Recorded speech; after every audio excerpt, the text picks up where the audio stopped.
Hello everyone and welcome to the second Java tutorial. In today's tutorial we're going to try to solve homework 2. Now let us remind ourselves of the problem. The question was, if you put a $10,000 into your bank account and this money earns 5% interest per year, how many years does it take for the account balance to be double the original? So in how many years the $10,000 will be $20,000? Now let us try to solve the problem. Let's get rid of this. Right, let's open in BlueJ and we'll create a new project. We'll call it this time tutorial 2. Tutorial 2. Now we'll open our new class and we'll call it, for example, what shall we call it? Interest. We'll call it interest. Okay. Go into interest and get rid of this. Right. Let's try to solve the problem. Now I'm just going to add a comment just to show you the comment, the way you type in a comment. If you put in forward slash, well, twice, then you type whatever you want. So if I put this is homework 2, for example, then the Java program will class it as a comment, so it will ignore it when it does the compilation. So don't worry, you can type in anything you want after the double forward slash. Now, okay, let's start opening the new class. So if we go public class, public class has to be the same name, interest. Okay, and we'll open and close our brackets. Okay, now okay, let's open the main method. As I said, there must be one main method in here, so we go like public static void main string args. Okay, and let's open the brackets for them. Now let's think of the variables. Obviously, we did study the variables, and we had we talked about what goes with the variable. So we said every variable has to have three things. It has to have a name. Obviously, we need to call it, so we give it a name, and it needs to have a value, obviously, and a type as well. Okay, so let us have let's think about the parameters that we have in here. Now, according to the obviously we had a look at the algorithm, if you remember. Okay, and we did say we have the variables that should go in here. Now we have the year as a variable because it does change every time. We have the interest rate, also a variable, okay, because we need to add it on, and we also have the balance as a variable as well, which will change as well every year. So we do have three variables in this program. Now, so let us start putting our variables. So let's the first variable we put in is balance. And you remember what I said to you about variables. They have to, obviously you can call them whatever you want. They are variables, but we said it's usually what we should always give a meaningful name. So when you have to go back to the program, or if someone else reads your program, they know, or you know what you are talking about. So always give a meaningful name. So we'll give the first variable. Give it the name balance. Now, obviously, we're gonna have to have a type to it. And balance, we're talking about money here, and money will have decimals. So you could have like $10.05. So we have to declare it as double. And we did say that we have three types. Well, we talked about three types of variables. We talked about the doubles. We talked about the integers, which are whole numbers, and we talked about strings, which are characters. Right. Okay. So we'll give it a value as well. Now, note something. We started off in our question, well, in the bank account, we started off with $10,000. So this is our initial value. So we start off with the initial value. So our balance should equal to $10,000. Okay. Now the second variable is the year, and with year we'll choose integer, because obviously we're gonna have like a whole year. We're not bothered about like half a year or so. We'll take the years as a whole. So we use integer, and we put in year. Okay, and we started off with year 0. You remember when we said? Let's go back. When we said in year 0 we have $10,000. So this is an initial value, and this is an initial value, right? So we'll give it value 0. Now the third variable we have is the interest, and obviously we're gonna have to give it a double type, because it's 5%, so it's 0.05. So it has to be a double interest. Okay, we call it interest. Now, note something here.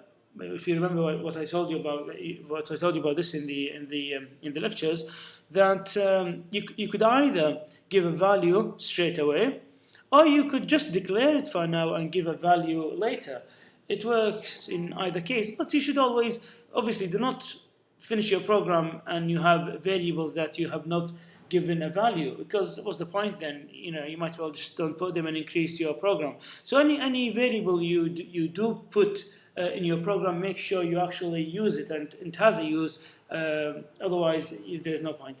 Now, okay, so now we need to count the balance, the interest that goes on every year. And how do we achieve our $20,000? Now we're gonna have to use something, and I haven't taught you this yet, but I will. I promise in the future. Is the conditional statements. You might, some of you might already heard of the conditional statements. Conditional statements basically are used to tell the program that perform an operation for me, as long as these conditions are met. So we will be using. There are many conditional statements. I will talk to you about them later, but I'll use this one for now. Is the while statement, which means exactly, it means that perform a task for me while the condition is true. For example, if I say to you, right, okay, while our variable balance is less than or equals to 20,000, do the following. Okay, while, because obviously we said that, if you remember in the question, we wanted to calculate how many years it takes for our initial balance, the $10,000. How long does it take it to be 20,000? So as long as we are within this range, less than 20,000, we should try to calculate, well, add the interest every year, like this. I'll show you first, and then I'll explain more. Right? Oops. Okay, I got this line. Okay. Oops. What am I doing now? Right. Okay. By the way, note this thing. It's quite nice. Like, when you go to brackets, it'll give you it'll highlight the matching bracket. So that's useful. And not something as well in BlueJ. This is quite interesting as well. It gives you like different colors. So we started off. If this is the class. You've got a nice a light green color for the class, and then we opened the main method. It's got like a yellowish or yellow color. And then inside it, if you see the while, it's given it also different color, right? I don't know why this is not aligning, so just let me. Okay, what am I doing here? Right.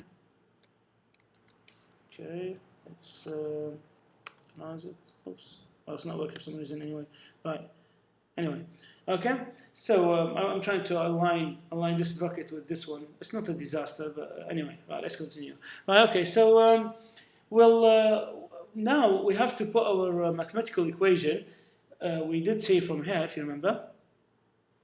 that this is the way we calculate the interest, is that we times multiply the interest by the 5% in the first year, and then we get the interest, and then we add this interest to the balance.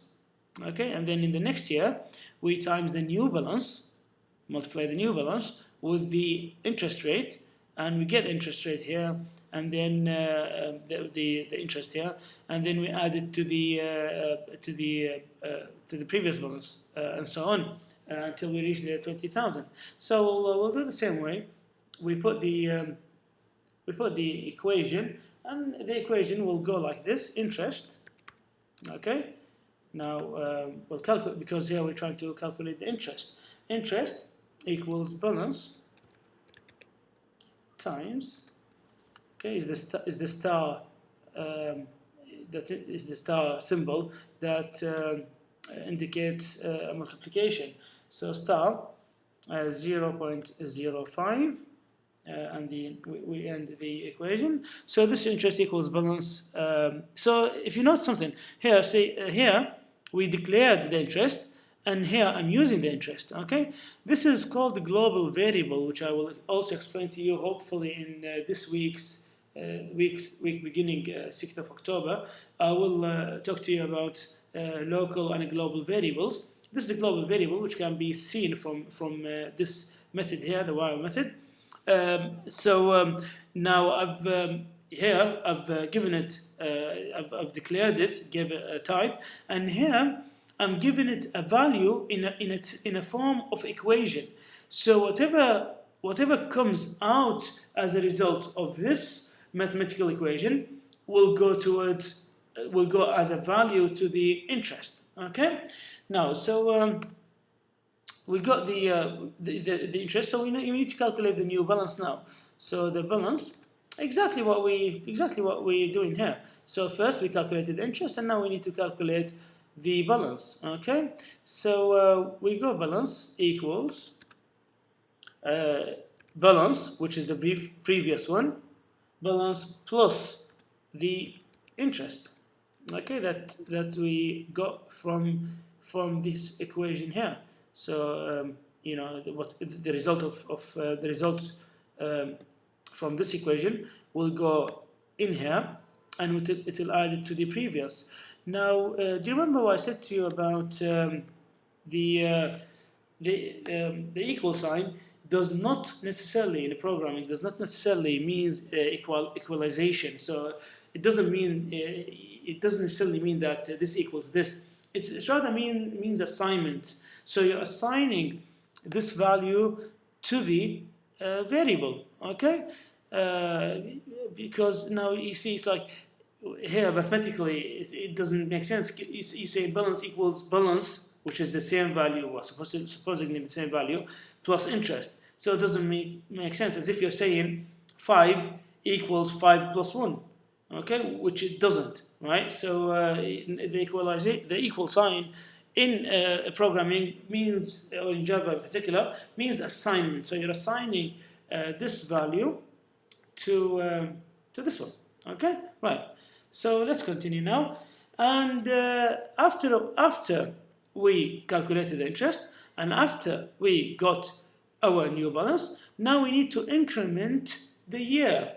Okay, we did say we need to calculate the number of years, so it goes 0, 1, 2, 3 until we reach 20,000, which is why we put this conditional statement. We're saying as long as the balance is less than or equal to 20,000, perform the following, otherwise stop.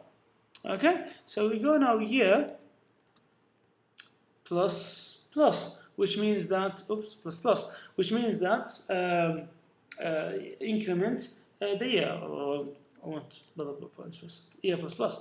Okay, so which means that increment the year. Now, if you compile this program, nothing will be printed. Okay, let's see. It's compiled so far, no problem. I just wanted to demonstrate this for you. If you go here and try to get an answer, okay, well, nothing happens. And why is that? Because we haven't told the program to do anything for us. We did say we did tell the program to work this out for us, but we did not give an instruction to perform any kind of output. As I said to you, the program doesn't understand until you tell it to. You've got to give the instructions in details to the program in order for it to give you the results. Okay, so we could write our system dot out dot print line statement. But now, do you remember before when we printed in the first tutorial, when we printed out our first lecture as well, when we printed out a simple text, we put in our double quotation, and we put our text or string in here. Now this is quite different. Here I'm going to tell it not to print out a text for me, but I will ask or tell the program, I will instruct the program to print the variable year, because this is what we want to calculate. We want to calculate the number of years. It did the calculations for us here. It did the calculations for us here, but it did not print them out when I tried, because we didn't tell the program to do so. So now we're telling the program, okay, program, print the number of years for me. Okay, and obviously we've got to put our semicolon in here. Now we'll compile the program. Okay, it says no syntax error, and let's go to interest and get the results. Here we go, and it's 15. Okay, now this should be correct, because we know the answer from from our slides. Okay, it did. I remember it did say 15 somewhere. Okay, I'm trying to find it. I do recall that it said 15 somewhere. Anyway, okay. Maybe just me can't find it, or it's not there. Right. Oh, here we go. That's it. Okay, it says 15. Okay. So yeah. So our work hopefully is correct. And you got the answer. Now, obviously, when I do, this is well, in any tutorial I give you, whatever I give you, it's not the optimal. It's not the only solution. You can program in so many ways, but I always try to give you the simplest, the easiest way in doing program. You could do this in various ways. And if you do get the answer correct, then obviously your work's fine. But I try to always try to give you the shortest path in solving any problem. Okay, so I hope you benefited from this tutorial, and I'll see you next time. Goodbye.